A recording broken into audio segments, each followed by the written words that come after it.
All right, perfect. Hey, so thanks, Justin, for joining me today. I'm glad we were able to go ahead and connect through the hub there. And you are a insurance broker, insurance agent. What's your title here? Yeah, so I am an insurance agent. I do own an insurance agency, Edgewater Insurance. I am an owner and I operate Edgewater Insurance. I'm the number one producer there as the owner. So yeah, insurance broker, insurance agent would be my title. Okay, perfect. So how long have you been doing insurance in general? I mean, what's your experience in the industry? So yeah, I've been in the industry for just around 5 years now. I was mentored by a gentleman that's been in the industry for 30 years. So I got to take a lot of his knowledge and experience and call him almost every single day. So right. About 5 years in the industry, but yeah, it's one of those things where you learn something every single day. Awesome. Perfect. Well, so the reason I want to set this call up, obviously we just went through a major catastrophic hurricane. I'm sure there's a lot of people in the state that are maybe having to file claims for the first time, maybe just don't know where to start. A lot of damage comes up, and it's one of those things that we never really want to think about. But, when it comes time to actually go ahead and pull the trigger and start getting claim information together, a lot of people don't know where to start. So I figured I'd ask somebody in the industry, who would you need to call? What would somebody start off by doing? Yeah, sure. So, each claim is situational based. So it's not as simple as like just call this number. In the event of a major hurricane, where there's really no question you have major damage and it's going to be a substantial cost to rebuild, you want to call your carrier directly. So whatever company you're set up with, you want to give them a call and just go over the damages with them. So directly to the carrier. If it is something smaller, like maybe water or something that's maybe lower than your deductible, I would say to call your agent first and have a quick conversation to see if it makes sense, because having a claim usually outside of acts of God could create some eligibility concerns or could change your insurance cost or eligibility. So it is, depending on the type of claim, it's always best to call the agent. But something catastrophic like this, you want to go ahead and call the carrier directly.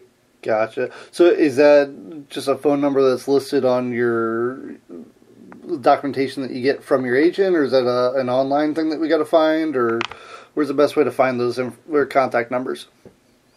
Yeah, most of the carriers make it pretty clear and obvious which number you have to call. It's on almost all of your documentation. The one main documentation that you're going to get when you purchase your insurance is called a declaration page. Mm-hmm. That gives you basically, who's the named insured, the coverages, your deductibles, a lot of the specific information. Most of the time, not all the time, you're going to have the claims number to call on there. There's also what's called a policy jacket, which gives you the language of the insurance. It's like the user agreement, if you will. And that will also have the claims number and their website. And then finally, if you can't find it, call your agent. That's what they're there for. So they'll definitely give you that information as well. Nah, that's perfect. That's another great reason to have a local agent that you can go to and have an actual relationship with, I'm sure. So what type of documentation should you have? I mean, is it something where we need to have every piece of paperwork that we've ever collected from our insurance company? Is it good to have certain things available when we call, or? Yeah, so the best piece of information really is going to be that declaration page, like I mentioned previously. Okay. If you're unsure of coverages, that policy jacket is going to be good to go through and kind of confirm, oh, yes, I have coverage for wind or flood or what have you, because that's going to give you the details of what is and isn't covered. But really those declaration pages and or the policy jacket is really all you need in this instance. Awesome. All right. Well, that makes things a little bit easier.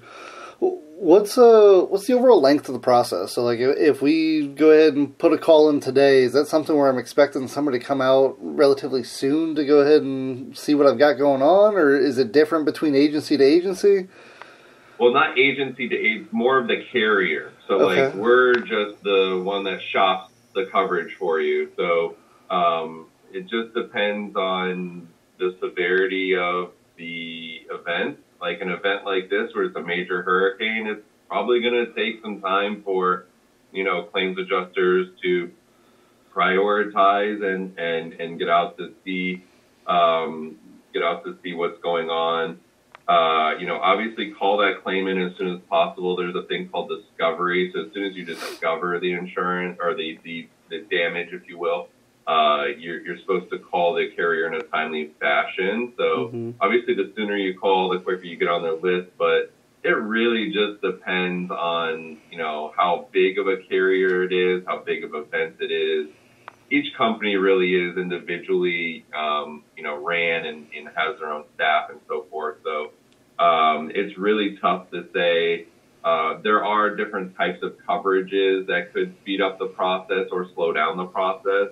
Okay. More specifically, as an example, your contents, like your personal property, your furniture, your bedding, your clothing, etc., anything that you can move in and out of the house. If you have what's called an actual cash value coverage on your content, essentially it's like a depreciated value. It's not so there's two options. There's actual cash value and there's replacement cost. Replacement cost gives you what it costs to go buy brand new. So obviously it's easier for the adjuster to calculate the replacement cost because they just go look up Best Buy, how much does 55-inch TV cost, etc. Whereas actual cash value, the adjuster has to calculate the depreciation of that TV or whatever the value of that content is. And so if we're talking about an entire house, they have to calculate depreciation value. That could take a long time because they have many different pieces of content, your personal property. The other thing you could do to maybe speed up this process is to take pictures or inventory, either pictures or video, of your content before the damages. So that's why they say when you're getting your hurricane kits ready to go through your house, take pictures and videos, use that inventory in the claims process, and that's going to speed up the adjuster's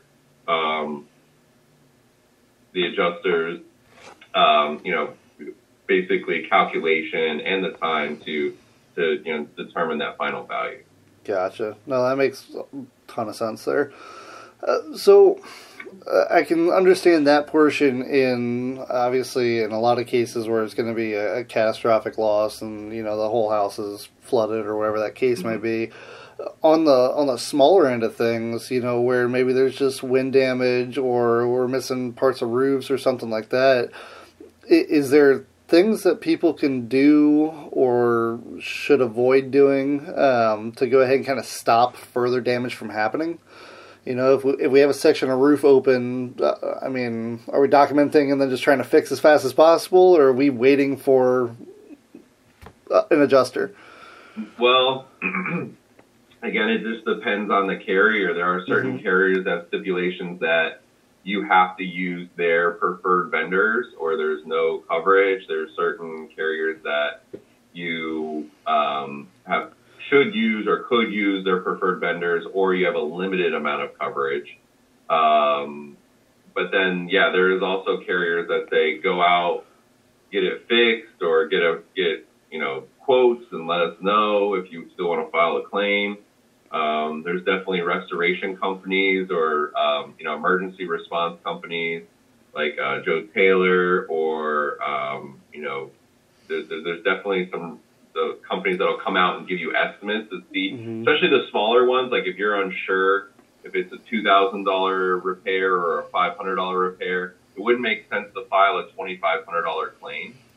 So you want to have somebody to come out and tell you, okay, that's going to cost $5,000, and then you can make that informed decision. Okay, I need to call my insurance company because this is going to be more than I can afford to repair, or it's going to be much more than my deductible. So then at that point you call. But if it's, I've had people that have called me and said, I filed a claim for $75, and now they're not eligible when they're shopping new coverage, or their carrier, drops coverage on them.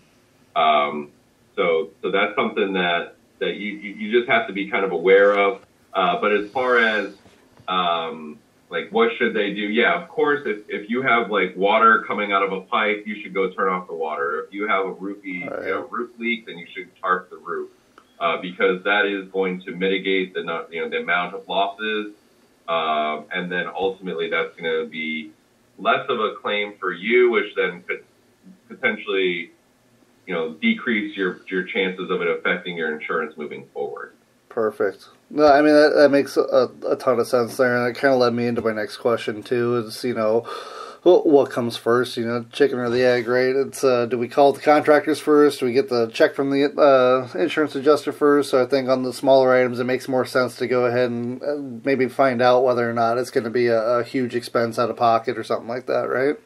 Yeah, so smaller claims that you're really unsure of, for the most part, they're going to want you to call out a contractor, someone, get a few quotes and see if it makes sense.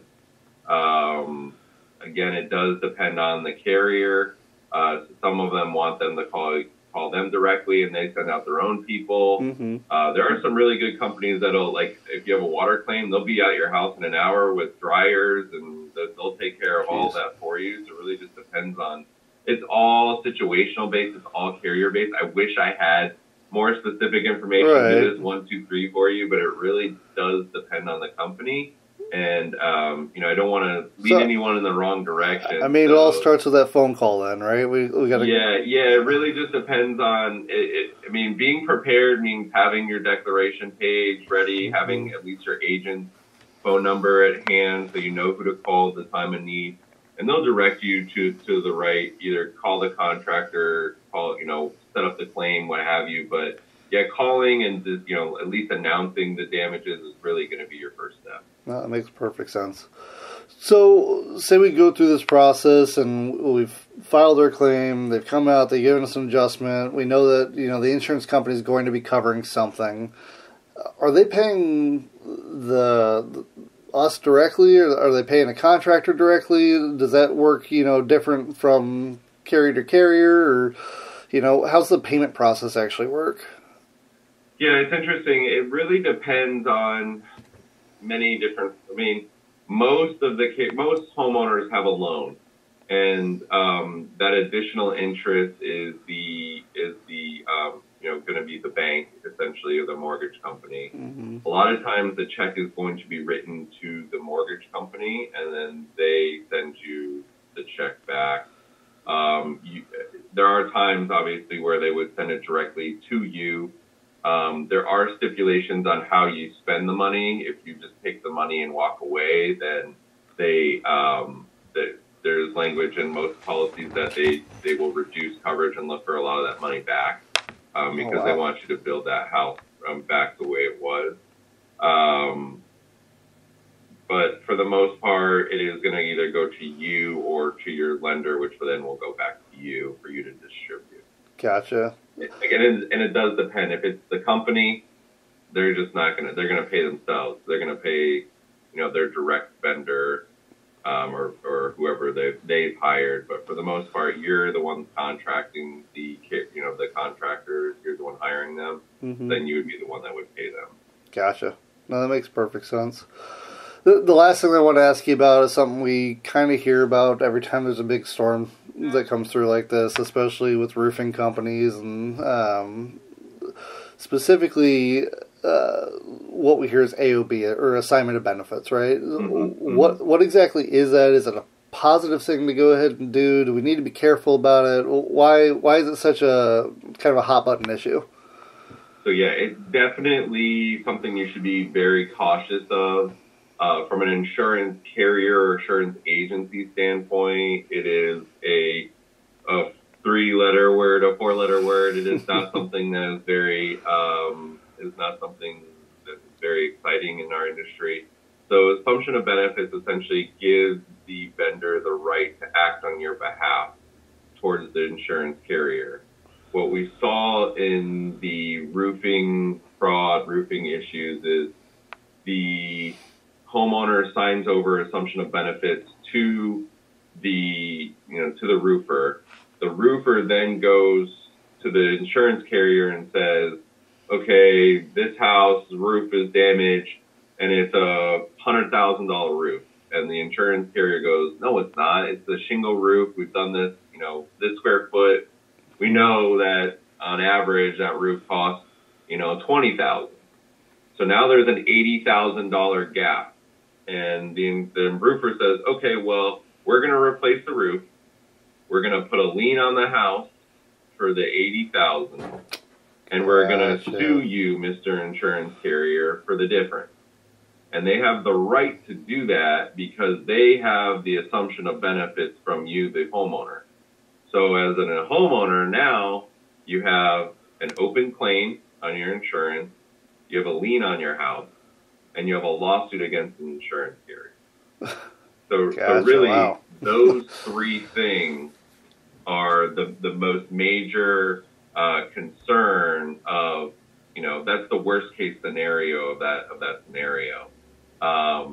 Whereas, that doesn't always happen, but you're really powerless as a homeowner, even if it doesn't go to the lien and the lawsuit. You're really giving that vendor the ability to act on your behalf and do things that maybe you don't want them to do. All right. I mean, they've definitely got an interest in, getting the payout, right? So that's... Yeah, and there's times where those vendors leave, right? Like they take their down payment or they take their money, they don't do the repairs, and now you have an open claim and you don't have any money. Right. You've already filed the claim. So, I mean, you really have to be careful and vet the process of what vendor. I know it's a trying time and any help is good help. But you do have to be cautious of what company, you use. And,